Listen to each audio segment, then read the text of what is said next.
Katulad din ba kita na nag-iisip kung paano makakatipid sa mga gastusin sa araw-araw? Well.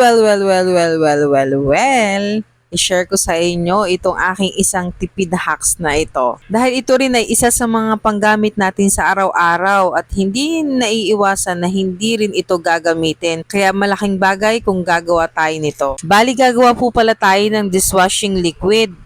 Nabili ko po pala ito sa Shopee. Ito po yung DIY kit sa paggawa po ng dishwashing liquid. Nabili ko lang po pala ito sa halagang 310 pesos kasama na po yung shipping fee. At ang magagawa na po natin dito ay 15 liters. Imagine niyo naman po, kapag bibili po tayo ng 1 liter po na dishwashing liquid, ang halaga na po na nasa 40 pesos. Kaya kung gagawa po tayo, halos kalahati po ng halaga nito ang namimenos po natin.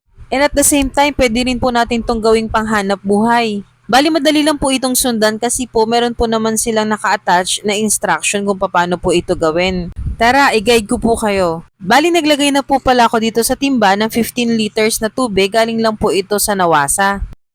Unahin na po muna natin ilagay ito pong bubble booster. Then isusunod po natin itong surfactant. Lilitan lang po natin ang butas nito. At dahan-dahan lang din po ang paglalagay natin nito ng paikot. Para madali lang po natin itong matunaw. Napaka-importante po nitong part na to na dahan-dahan po natin ang paglalagay kasi po sa totoo lang napakahirap po talagang tinawin itong surfactant. Ilagay na rin natin itong premix. Bali ang laman nga pala nito ay ito. Iwan lang muna natin ito ng 20 minutes. Then after 20 minutes, pwede na natin itong haluin. Bali ito nga pala yung in-improvise ko na panghalo. Bali ganito kasi yung nakikita ko mga panghalo na ginagamit nila doon sa mga panggawa ng mga DIY na sabon. Bali ang ganda lang talaga nitong ipanghalo kasi nga hindi siya nagkikreate ng maraming bubbles at saka kailangan din talaga natin dahan-dahan lang sa paghahalo. Tiyagaan nga lang palang paghahalo nito kasi medyo matagal tunawin yung surfactant.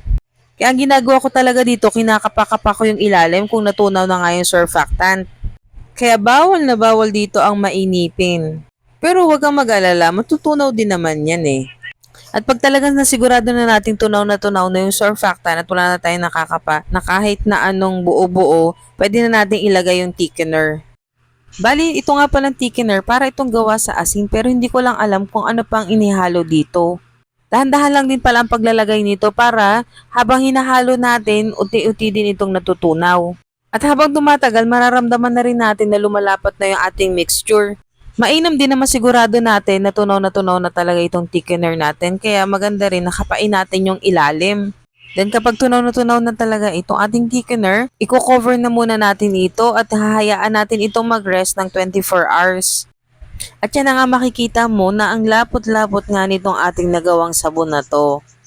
Then after 24 hours, nung buksan natin ito, hinalo lang uli natin ito. Tinakal na lang namin ito dun sa used bottles na namin. Dahil nga panggamit lang din naman namin ito at hindi naman po paninda. Bali ito na nga pala yung ginawa nating dishwashing, hinaluan na namin din ito ng tubig yung nasa bote. Makikita mo na ang bula-bula din ito, kahit pa may halo na siyang tubig.